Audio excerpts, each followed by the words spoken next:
अगली खबर, ये लग्जरी, बेखौफ माहौल और बेहतर सुविधाएं, ऐसा क्या था जो दुबई के पास नहीं था?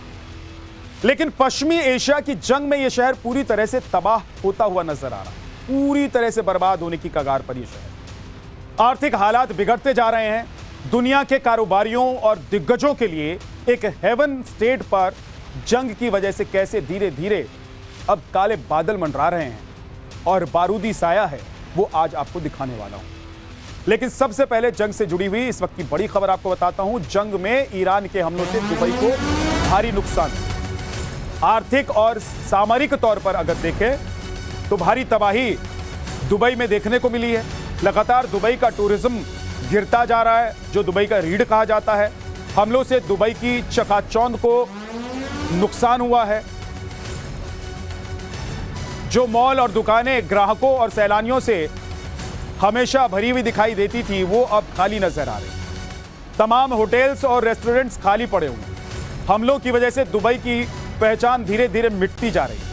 अगर जंग के हालात ऐसे ही रहे तो आने वाले दिनों में दुबई उस मुकाम पर पहुंच जाएगा, उस हालत में पहुंच जाएगा जहां से उसे वापस पटरी पर लाने में सालों लग जाएंगे। या आप ये भी कह सकते हैं कि जहां से दुबई चला था, दुबई वहीं पहुंच जाए।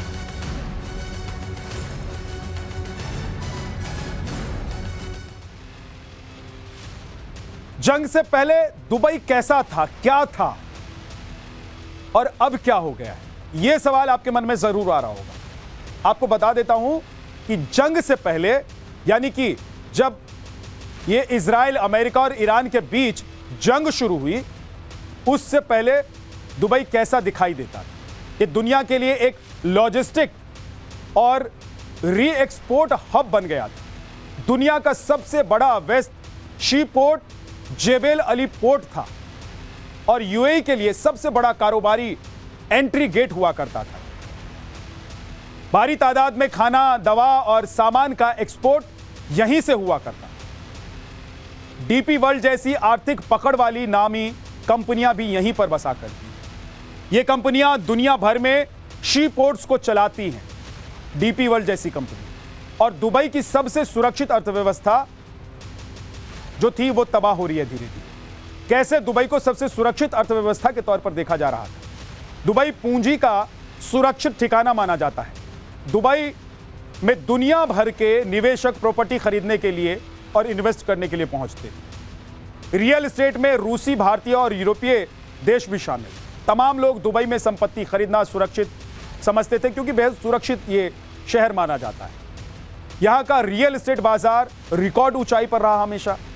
नॉन ऑयल इकोनॉमी होने के बावजूद कैसे इसकी जीडीपी ने छलांग लगाई, वो अब मैं आपको बताता हूं। दुबई की जीडीपी में तेल का हिस्सा सिर्फ 2% या उससे भी कम रहा।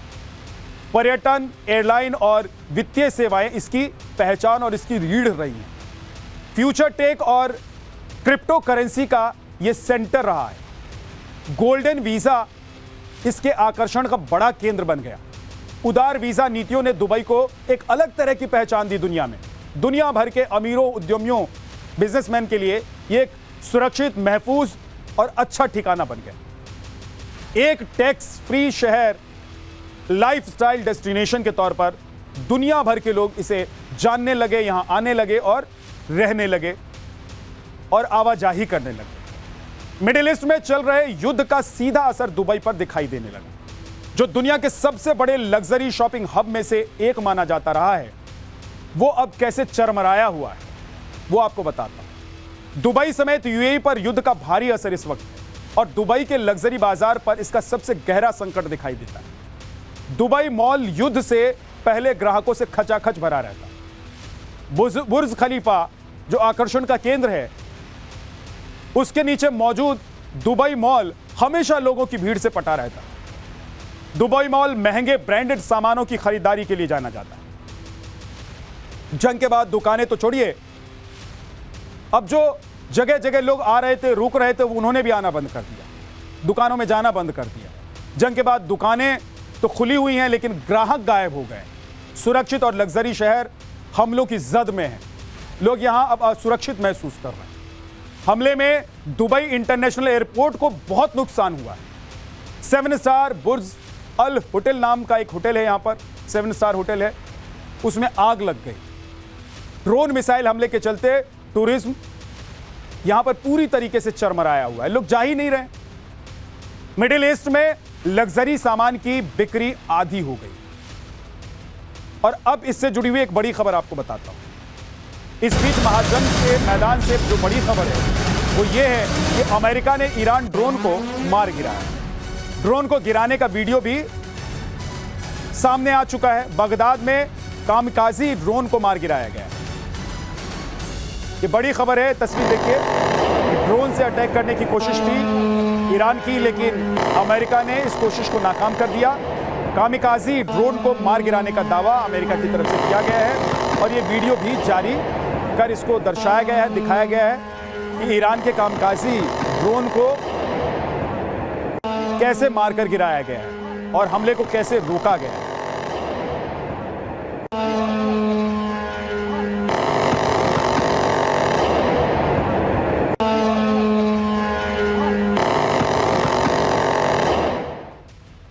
तो जिस कामिकाजी ड्रोन को अमेरिका ने मार गिराने का दावा किया है, जिसका वीडियो रिलीज किया गया है, उसके बारे में अब आपको बताता हूं उसकी क्या खासियत है, जिसे बगदाद में अमेरिका ने मार गिराया है। सबसे बड़ी बात ये और सबसे बड़ी खासियत इसकी ये है कि लो कॉस्ट है, हाई इंपैक्ट हथियार माना जाता है। इसे मिसाइल के मुकाबले काफी सस्ता है, लेकिन स्ट्राइक इफेक्ट बहुत बड़ा है। सटीक निशाना लगाने के लिए इसे जाना जाता है। और दूसरी खासियत इसकी, वन वे अटैक डिजाइन किया गया है। इसे वापस नहीं लौटता, ये टारगेट पर जाकर खुद टकराकर विस्फोट कर देता है, यानी कि इसे सुसाइडल ड्रोन भी कहा जाता है। लॉन्ग रेंज स्ट्राइक की क्षमता है इसमें। दूर बैठे टारगेट पर हमला करने के लिए भी इसे तैयार किया गया है, बनाया ऐसा गया है कि दूर बैठे टारगेट पर अटैक कर सकता है। जीपीएस आधारित नेविगेशन सिस्टम इसमें लगा हुआ है। सैटेलाइट नेविगेशन के सहारे इसे रूट किया जाता है, यानी कि अगर एक बार ये ड्रोन निकल पड़ा है और निशाने को बदलना है तो नेविगेशन सिस्टम के जरिए इसको रीरूट कर दिया जाता है। एयर डिफेंस पर कॉस्ट प्रेशर कम रहता है। सस्ते ड्रोन को गिराने के लिए बहुत ज्यादा खर्च नहीं करना पड़ता है। महंगे इंटरसेप्टर का इस्तेमाल करना पड़ता है अगर इस ड्रोन को पकड़ना है तो दुश्मनों। छठी खासियत इसकी क्या है, 30 से 50 किलोग्राम वॉरहेड लेकर यह जाता है। इसकी क्लास जो है वो 30 से 50 किलोग्राम वॉरहेड वाली और हाई क्लास पेलोड से भयंकर नुकसान पहुंचाता है ये दुश्मन। इसीलिए कामिकाजी ड्रोन को बेहद सटीक, सस्ता और इफेक्टिव ड्रोन के तौर पर देखा जाता है। माना यह जाता है कि यह ड्रोन न सिर्फ अपना काम करता है बल्कि बहुत कम खर्चे पर अपना काम करके दुश्मनों को भौचक्का करके उसे नुकसान पहुंचाता है। और इसीलिए इस ड्रोन का इस्तेमाल सबसे ज्यादा किया जा रहा है। ये देखिए, ये कामिकाजी ड्रोन जिसे अमेरिका ने मार गिराने का दावा किया है, इसके लिए दावा यह है कि इसे इंटरसेप्ट करने के लिए भी बहुत आसानी से इसे इंटरसेप्ट नहीं किया जा सकता है। इसके लिए सटीक सुरक्षा संयंत्र की जरूरत होती है, यानी कि ऐसे डिफेंस सिस्टम की जरूरत होती है जो इसकी चाल को, इसके मूवमेंट को, इसके रूट को पकड़ सके।